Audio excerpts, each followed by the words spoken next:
Dicen que los milagros no ocurren todos los días, que pertenecen a un pasado lejano, a relatos que se repiten para alimentar la esperanza, pero que difícilmente se reconocen en la vida ordinaria.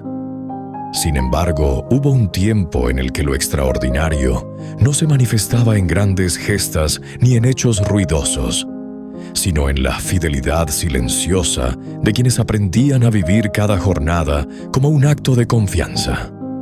En ese tiempo, la fe no era una idea abstracta, sino una necesidad tan real como el pan y el agua. Fue allí donde comenzó la historia de Isidro, un hombre común cuya vida sencilla acabaría transformándose en un testimonio eterno. Madrid, a finales del siglo XI, no era una ciudad próspera ni segura. Era una villa fronteriza, marcada por la incertidumbre, situada entre reinos en conflicto y culturas que se entrelazaban con tensión constante.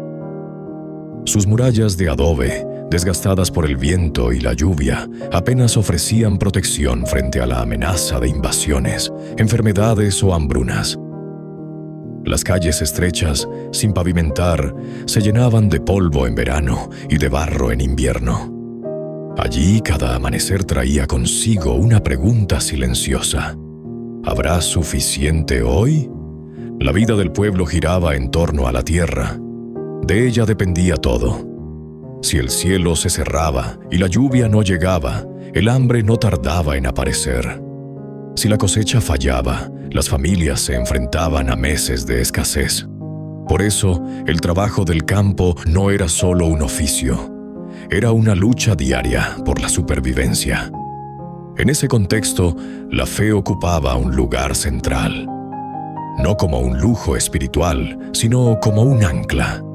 Las campanas de la iglesia marcaban las horas del día, recordando a todos que el tiempo pertenecía a Dios. La oración acompañaba cada inicio de jornada, cada comida, cada decisión importante. La iglesia era el corazón de la comunidad.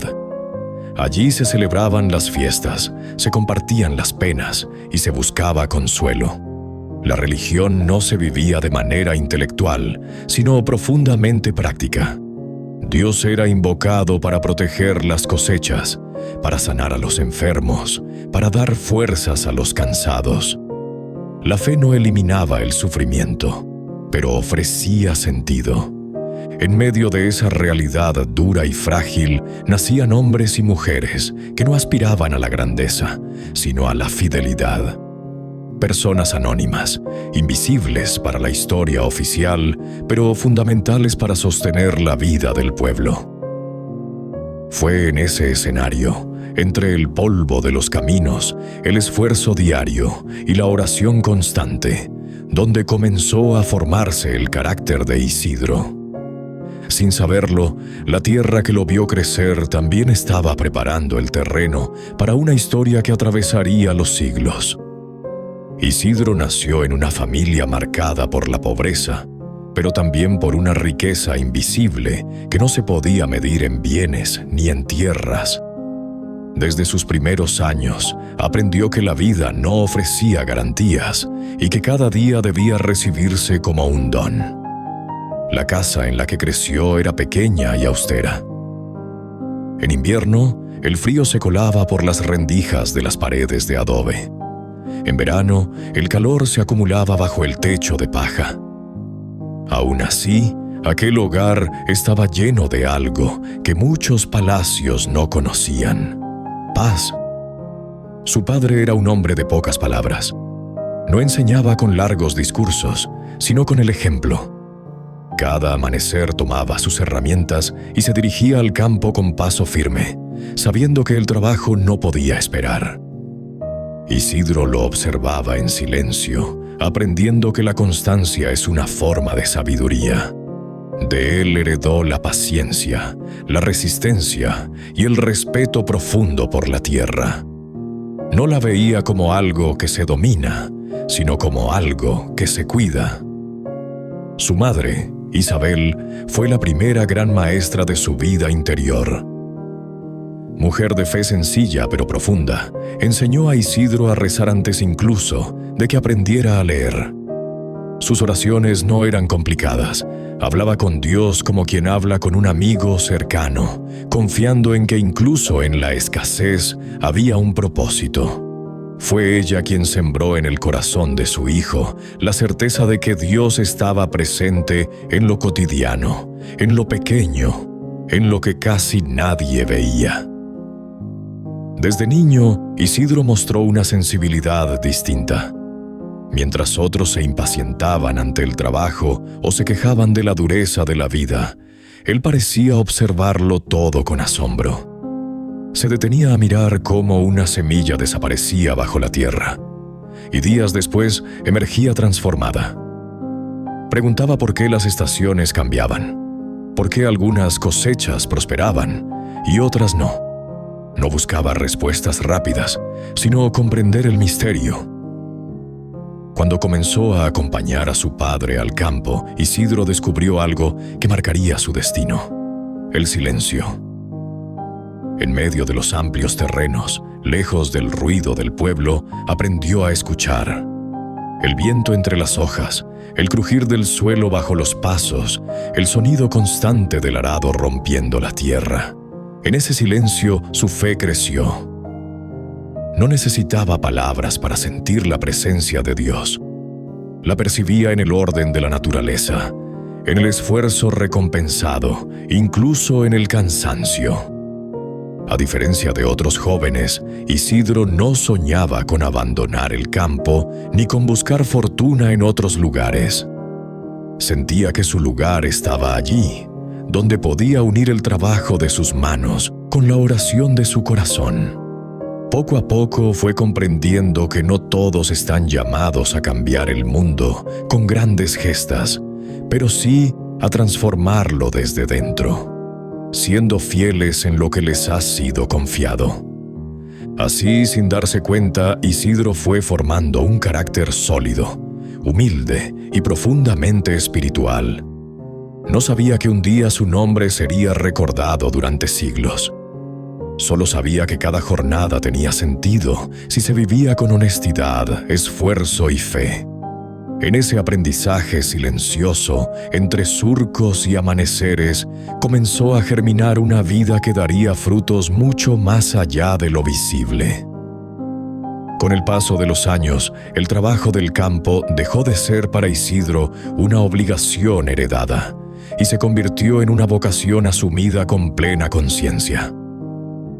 No veía la jornada como una carga que había que soportar hasta el anochecer, sino como un espacio sagrado donde podía encontrarse con Dios. Mientras otros medían el valor del día por la cantidad de surcos abiertos o por el cansancio acumulado, Isidro lo medía por la fidelidad con la que había vivido cada momento. Antes de que el sol despuntara en el horizonte, Isidro ya estaba en pie. No comenzaba el día de manera apresurada. Se detenía unos instantes en silencio, elevando una oración sencilla, sin palabras elaboradas. Encomendaba la jornada, el trabajo, la tierra, las semillas y a quienes dependían de ellas. Después tomaba sus herramientas y se dirigía al campo con paso sereno, como quien sabe que no camina solo.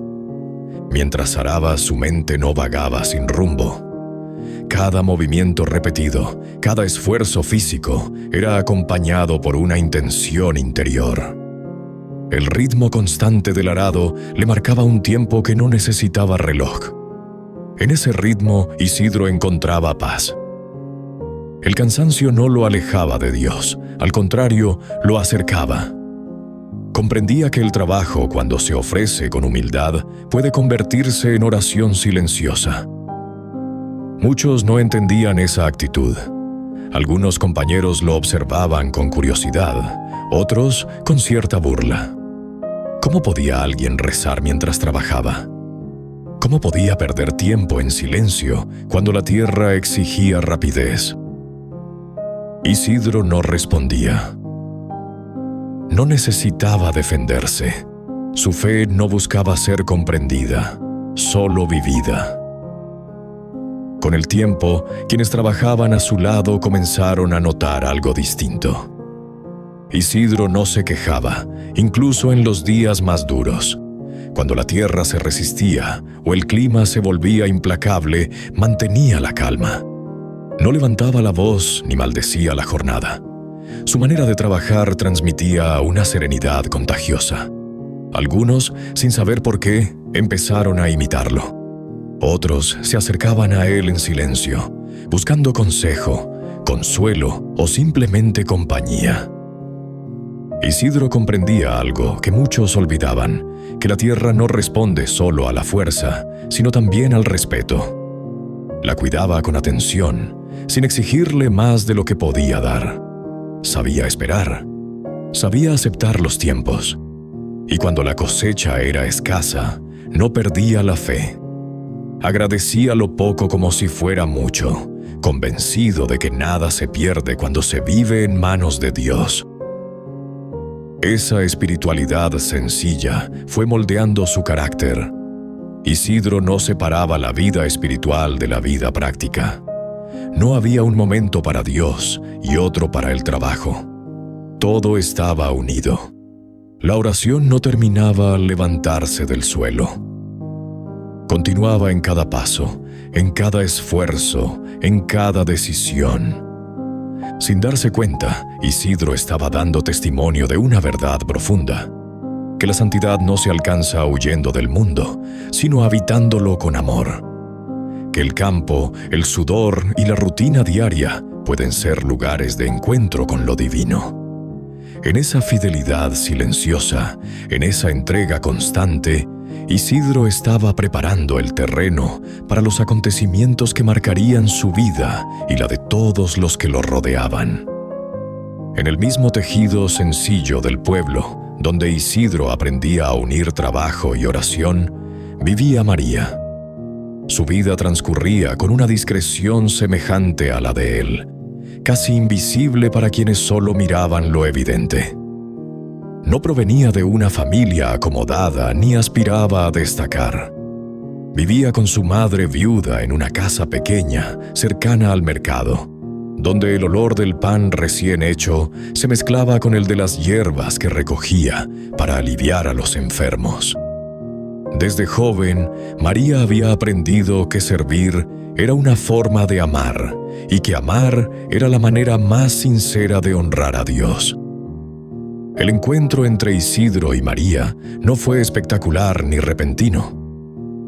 No hubo señales extraordinarias ni palabras grandiosas. Se conocieron como se conocen quienes están atentos, en lo cotidiano. Fue durante una festividad religiosa, cuando el pueblo entero se reunió para la misa y las celebraciones posteriores. Junto al pozo de la plaza, donde los viajeros se detenían a beber, cruzaron miradas y palabras sencillas. En aquel breve intercambio ambos percibieron algo familiar, una forma parecida de entender la vida. A partir de entonces comenzaron a coincidir con frecuencia. A veces se encontraban en la iglesia, otras en el mercado, otras en los caminos que conducían al campo. No se buscaban deliberadamente, pero cada encuentro parecía natural, como si formara parte de un orden más grande. Hablaban poco, pero cuando lo hacían, sus palabras tenían peso. Conversaban sobre el trabajo, sobre la fe, sobre las dificultades del día a día. Descubrieron que compartían una misma convicción, que el trabajo puede ser oración y que la bondad no necesita reconocimiento. El cortejo fue lento y respetuoso. Isidro ofrecía pequeños gestos: leña para el horno, frutas recogidas en el campo. María respondía con pan, con palabras de ánimo, con silencios que acompañaban. Caminaban juntos después de misa, compartiendo reflexiones sencillas. Para ambos, el amor no era una emoción pasajera, sino una decisión que se construía con paciencia. Cuando decidieron unirse en matrimonio, lo hicieron con la misma sobriedad con la que vivían. La boda se celebró al amanecer, con una misa sencilla y la presencia de los vecinos. No hubo lujos ni celebraciones ostentosas, pero sí una alegría profunda. Ante Dios y la comunidad prometieron caminar juntos en la fe, en el trabajo y en el servicio. La vida en común no fue fácil, pero fue plena. Isidro continuó trabajando en el campo desde el alba hasta el anochecer. María se encargaba del hogar, del huerto y de cuidar a los enfermos del pueblo. Al final del día compartían una comida sencilla y una oración. No hablaban de grandes planes ni de ambiciones. Su riqueza estaba en la paz que compartían. Los domingos se convirtieron en días de servicio. Después de la misa, visitaban a quienes más lo necesitaban. Si alguien carecía de leña, Isidro la conseguía. Si alguien estaba enfermo, María lo atendía. Nunca se negaban a ayudar, incluso cuando eso significaba renunciar a su descanso o a parte de lo poco que tenían. Sin darse cuenta, su hogar se convirtió en un refugio. La gente no acudía a ellos buscando milagros, sino consuelo, escucha y ejemplo. Isidro y María no se veían a sí mismos como especiales. Simplemente vivían lo que creían. En esa vida compartida, construida día a día en lo simple, estaban sembrando una semilla que daría frutos mucho más allá de su propia historia. Con el paso de los meses, el equilibrio frágil que sostenía la vida del pueblo comenzó a resquebrajarse. El cielo se cerró. Las nubes dejaron de aparecer y la lluvia tan esperada no llegó. Día tras día el sol caía sobre los campos con una dureza implacable, agrietando la tierra como si quisiera partirla en dos. Los surcos se secaban antes de recibir la semilla, y allí donde antes brotaba vida, solo quedaba polvo. La sequía no tardó en mostrar su rostro más cruel. Las cosechas comenzaron a fallar. El grano escaseaba y los animales debilitados apenas encontraban agua. En los hogares, las despensas se vaciaban poco a poco. Las comidas se redujeron a lo mínimo indispensable. Y el hambre empezó a sentirse no solo en el estómago, sino también en el ánimo. Las conversaciones se volvieron más tensas, los silencios más largos, las miradas más preocupadas. En ese contexto, el trabajo en el campo se volvió aún más duro. No solo porque la tierra se resistía, sino porque cada jornada parecía inútil. Muchos campesinos comenzaban a perder la esperanza. Algunos murmuraban contra Dios, otros contra la tierra, otros contra quienes tenían más poder. La fe, para muchos, empezó a tambalearse. ¿De qué servía rezar si el cielo no respondía? Isidro, sin embargo, no cambió su actitud. Cada mañana seguía levantándose antes del amanecer, iniciando el día con oración. No pedía milagros inmediatos ni soluciones fáciles. Pedía fortaleza, paciencia y confianza. Sabía que la fe verdadera se prueba cuando no hay respuestas visibles. Para él, abandonar la oración en medio de la dificultad habría sido como soltar el arado a mitad del surco. Su amo, Juan de Vargas, vivía la sequía con creciente desesperación. Dueño de amplias tierras, veía cómo su patrimonio se marchitaba. No era un hombre cruel por naturaleza, pero la presión lo había vuelto duro e impaciente. Medía el valor de sus trabajadores por la cantidad de tierra que lograban remover, por el rendimiento visible al final del día. En tiempos de escasez, no toleraba lo que consideraba pérdidas de tiempo. Cuando comenzó a oír que Isidro se detenía a rezar antes de trabajar, su desconfianza creció. A sus ojos la oración no hacía brotar el trigo, ni llenaba los graneros. La tierra no se cultiva con salmos, murmuraba con desprecio. Para él, La fe era un lujo que no podían permitirse en tiempos de crisis. La tensión entre ambos fue aumentando, aunque Isidro nunca respondió con quejas ni reproches. Seguía trabajando con la misma dedicación, incluso cuando el cansancio era mayor y los resultados escasos. Su calma contrastaba con la inquietud general. Algunos compañeros lo observaban con incomprensión. Otros comenzaban a preguntarse de dónde sacaba esa paz. El ambiente en el campo se volvió pesado. Cada amanecer traía consigo el temor de una jornada inútil. Cada atardecer confirmaba que la tierra seguía seca. La sequía no solo estaba poniendo a prueba la resistencia física de los hombres, sino también su fe, su paciencia y su capacidad de confiar. Sin saberlo, aquella crisis estaba preparando el escenario para algo que cambiaría para siempre la vida de Isidro, la mirada de su amo y el corazón de todo el pueblo. Porque cuando la tierra parecía más estéril y la esperanza más frágil, el cielo estaba a punto de intervenir de una manera que nadie podría olvidar. Una mañana, cuando la sequía ya había desgastado casi por completo la esperanza del pueblo, Isidro llegó al campo como lo hacía siempre. El cielo estaba cubierto por una neblina tenue, y el aire era extraño, denso, como si la tierra misma contuviera la respiración. Los bueyes avanzaban lentamente, debilitados por la escasez de alimento, y el suelo, duro y cuarteado, parecía resistirse a cualquier intento de ser trabajado. Antes de tomar el arado, Isidro se detuvo. No fue un gesto teatral ni visible desde lejos. Simplemente se apartó unos pasos, se arrodilló junto a un árbol y bajó la cabeza. Sus labios se movían en una oración silenciosa, una súplica nacida no del miedo, sino de la confianza. No pedía señales ni prodigios, pedía fuerza para seguir siendo fiel, incluso si la tierra no respondía.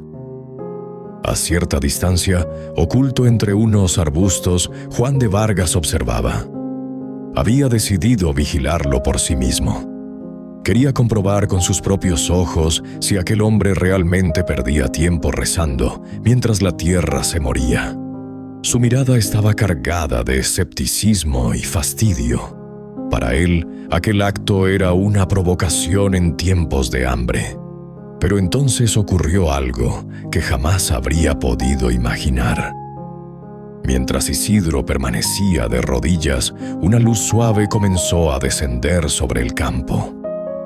No era un resplandor cegador, sino una claridad serena, como si el amanecer se hubiera detenido en un solo punto. De esa luz surgieron dos figuras resplandecientes, vestidas de blanco, con rostros serenos y una presencia que imponía paz.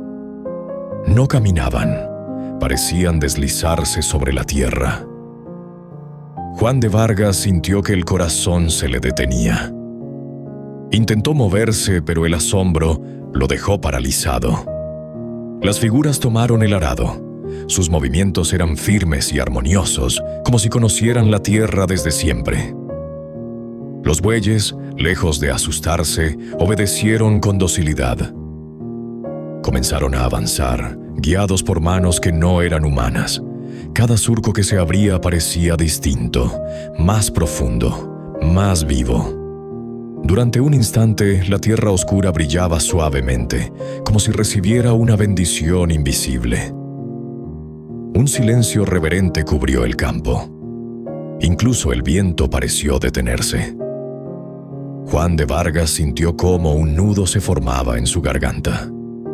Comprendió, con una claridad dolorosa, que había estado equivocado, que la fe que había despreciado era más poderosa que su autoridad, más eficaz que su dureza. Lágrimas silenciosas corrieron por su rostro mientras caía de rodillas, abrumado por la vergüenza. Cuando la oración de Isidro terminó, la luz comenzó a disiparse. Las figuras se desvanecieron como si nunca hubieran estado allí. Isidro se levantó, tomó las riendas de los bueyes y continuó su trabajo con total naturalidad, ajeno a lo que había sucedido. No miró al cielo. No hizo ningún gesto especial. Para él no había ocurrido nada fuera de lo normal. Pero para Juan de Vargas, nada volvería a ser igual. Esa misma tarde se acercó a Isidro con el rostro cambiado. Sin rastro de la dureza habitual, con voz quebrada, le pidió perdón. Reconoció su error, su falta de fe, su soberbia. Isidro lo escuchó en silencio y respondió con humildad. No se atribuyó ningún mérito. Afirmó que Dios actúa donde encuentra un corazón confiado. Desde aquel día, el campo comenzó a transformarse. Donde antes no brotaba nada, la vida empezó a abrirse paso. Pero el mayor milagro no fue el verdor que regresó a la tierra, sino el cambio que se produjo en los corazones. Porque el cielo había descendido al campo no para glorificar a un hombre, sino para recordar a todos que la fe vivida con humildad puede mover incluso lo que parece imposible. El milagro no quedó oculto. Aunque Juan de Vargas guardó silencio durante un tiempo, la transformación del campo habló por sí sola. Allí donde la tierra había estado reseca y sin vida, comenzaron a aparecer brotes verdes. Los surcos daban fruto, los animales recuperaban fuerzas y el aire parecía distinto, como si la esperanza hubiera vuelto a respirar entre los campos. Los vecinos, incrédulos al principio, no tardaron en hacer preguntas, y las preguntas se convirtieron en rumores, y los rumores en relatos que corrían de boca en boca. Pronto el nombre de Isidro comenzó a pronunciarse con una mezcla de respeto y asombro. Algunos hablaban de ángeles, otros de una bendición especial. Muchos querían ver con sus propios ojos al hombre del que todos hablaban. Llegaban campesinos de aldeas cercanas, viajeros que se desviaban de su camino solo para observarlo trabajar.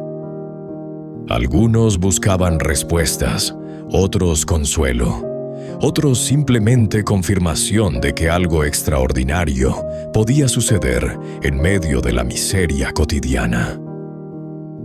Isidro, sin embargo, no cambió. Seguía levantándose antes del amanecer, rezando en silencio y trabajando la tierra con la misma humildad de siempre. Cuando alguien lo felicitaba o intentaba atribuirle el milagro, él desviaba la conversación con suavidad. Decía que no había hecho nada especial, que solo había confiado en Dios. No buscaba convencer a nadie ni alimentar la curiosidad ajena. Para él, la fe no necesitaba explicaciones. Juan de Vargas sí cambió profundamente. El hombre severo y exigente comenzó a mostrarse más humano.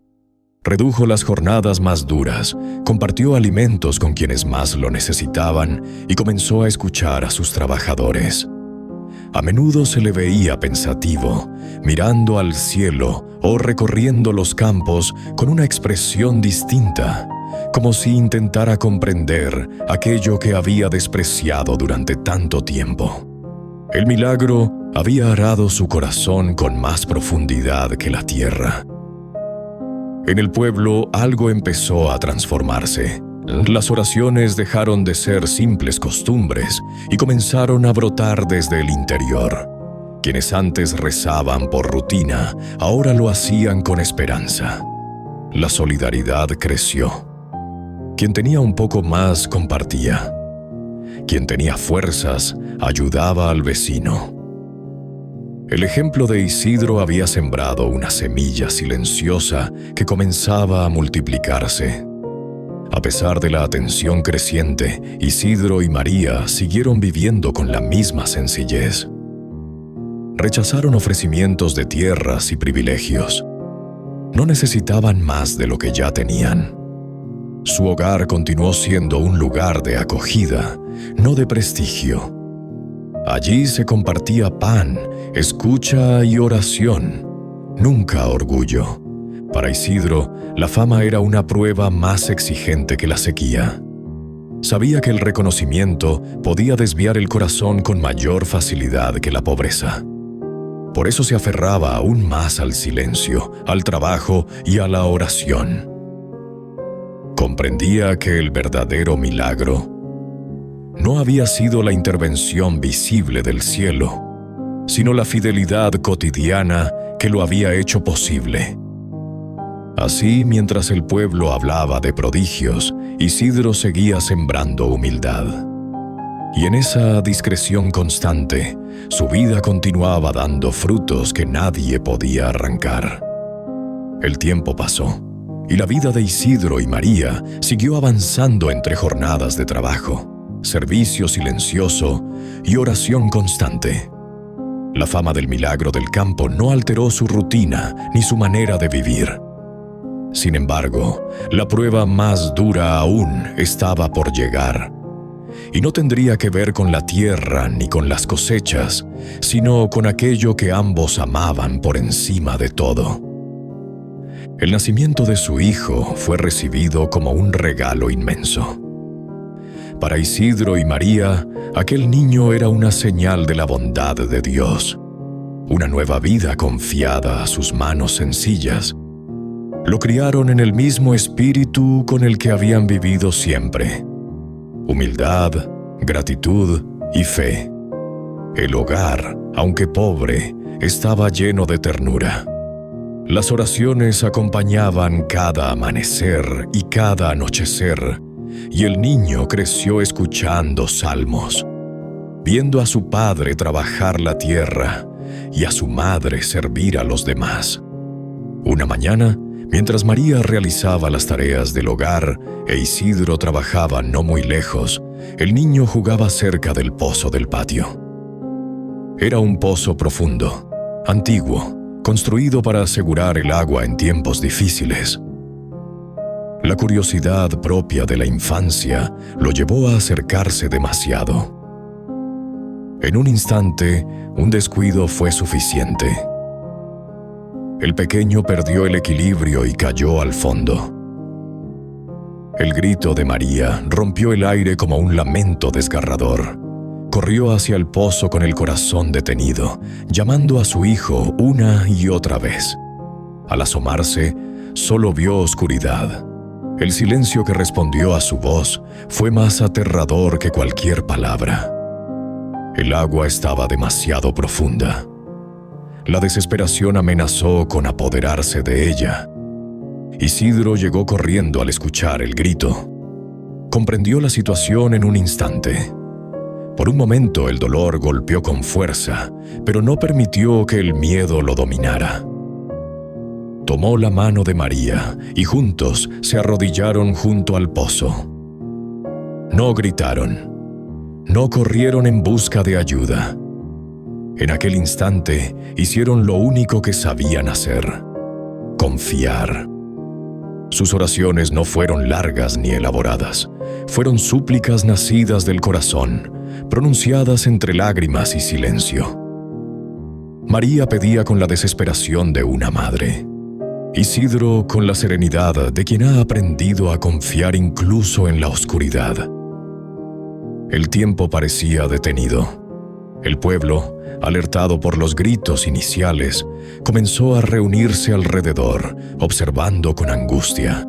Entonces ocurrió algo inesperado. El agua del pozo comenzó a moverse.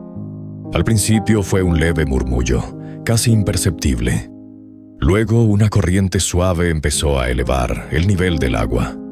Lentamente, como empujado por una fuerza invisible, el agua fue subiendo. El silencio se volvió absoluto. Nadie se atrevía a hablar. Y de pronto, entre los reflejos de la luz, el cuerpo del niño apareció flotando sobre el agua. No lloraba, no mostraba señales de daño. Su rostro estaba sereno, casi sonriente. Isidro lo tomó en brazos con cuidado. y María lo abrazó con un llanto de alivio que contagió a todos los presentes. Muchos cayeron de rodillas. Otros alzaron la mirada al cielo. No había dudas. Algo que escapaba a toda explicación humana había ocurrido. Isidro, con el niño en brazos, elevó una breve oración de gratitud. No habló de milagros ni de méritos. Agradeció simplemente. Aquel día, el pueblo comprendió que la fe de Isidro no era una teoría ni una costumbre, sino una confianza absoluta, incluso cuando todo parecía perdido. El milagro del pozo no solo devolvió un hijo a sus padres, devolvió al pueblo entero la certeza de que Dios escucha, incluso en el silencio más profundo. Los años pasaron con la misma discreción con la que Isidro había vivido siempre. La fuerza de su juventud fue dando paso a una serenidad profunda, nacida no del cansancio, sino de la plenitud. Sus manos, marcadas por décadas de trabajo, seguían siendo firmes, aunque ya no tan ágiles. Sus pasos se volvieron más lentos, pero nunca perdieron dirección. Cada mañana, mientras le fue posible, continuó levantándose con el alba, rezando en silencio y caminando hacia el campo o hacia la iglesia, como quien cumple un pacto sagrado con la vida. María permaneció a su lado hasta el final. Su amor, lejos de apagarse con el tiempo, se volvió más silencioso y más hondo. Ya no necesitaban palabras para entenderse. Bastaba una mirada, una oración compartida, una mano entrelazada al caer la tarde. Su hogar siguió siendo sencillo, pero nunca dejó de ser refugio para quienes buscaban consuelo. Incluso cuando el cuerpo empezaba a rendirse, el espíritu seguía firme, sostenido por una fe probada en la dificultad. Isidro ya no trabajaba la tierra con la intensidad de antes. A menudo se limitaba a caminar entre los surcos, tocando el suelo con respeto, como quien visita a un viejo amigo. Observaba las semillas germinar, las plantas crecer, los frutos madurar, y en ese ciclo constante encontraba una verdad profunda. Todo lo que nace, crece, da fruto y vuelve a la tierra. Nada es inútil cuando se vive con sentido. Con el paso del tiempo, Isidro comenzó a percibir que su jornada se acercaba al final. No hubo miedo en su corazón, solo una paz serena. Para él, la muerte no era una ruptura, sino una última entrega. Cuando la enfermedad lo llevó al lecho, fue rodeado por María, por su hijo ya adulto y por algunos vecinos cercanos. Allí, con voz tranquila, agradeció por la vida recibida, por el trabajo compartido, por el amor que había sostenido cada día. A su hijo le dejó una bendición sencilla, pero firme. Le habló de la justicia, de la humildad, del amor al prójimo y de la confianza en Dios. Le recordó que el mayor milagro no es ver prodigios extraordinarios, sino vivir cada día con fidelidad. María, tomada de su mano, escuchaba en silencio, con la certeza de que aquel adiós no era definitivo. Isidro murió como había vivido, sin alboroto, sin reclamar atención, confiando. La noticia de su muerte se extendió rápidamente. Campesinos, vecinos, trabajadores humildes acudieron a despedirlo. No era un rey ni un obispo, pero su vida había tocado innumerables corazones. Muchos lloraban no solo la pérdida de un hombre bueno, sino la ausencia de un ejemplo vivo. Tras su muerte, comenzaron a multiplicarse los testimonios. Personas enfermas que sanaban tras encomendarse a él. Campos que prosperaban en tiempos difíciles cuando se invocaba su nombre. Familias que encontraban consuelo en la oración. Su tumba se convirtió en lugar de esperanza. Siglos después, la Iglesia reconoció oficialmente su santidad, confirmando lo que el pueblo ya sabía, que Isidro había sido santo mucho antes de cualquier proclamación. San Isidro Labrador se convirtió en patrono de los agricultores, símbolo de una fe encarnada en el trabajo diario. Pero su legado va más allá del campo. Su vida recuerda que la santidad no está reservada a los monasterios ni a los grandes gestos, sino que puede florecer en la rutina, en el esfuerzo honesto, en el amor silencioso. Hoy, en un mundo marcado por la prisa, la ambición y la desconexión, el ejemplo de San Isidro sigue siendo profundamente actual. Nos recuerda que el trabajo puede ser oración, que la fe no es evasión sino compromiso, y que el verdadero milagro es vivir con amor cada día, incluso cuando nadie mira. Porque Isidro no fue santo por los ángeles que araron sus campos, ni por el agua que salvó a su hijo. Fue santo porque eligió confiar, servir y amar en lo pequeño. Y ese camino sigue abierto para todos. Si esta historia te ha inspirado, suscríbete al canal y activa la campanita para seguir descubriendo más relatos de fe, milagros y vidas que transforman desde lo sencillo. Comparte este video para que más personas conozcan el mensaje de San Isidro. Y recuerden que incluso hoy, la fe puede hacer florecer la tierra más árida.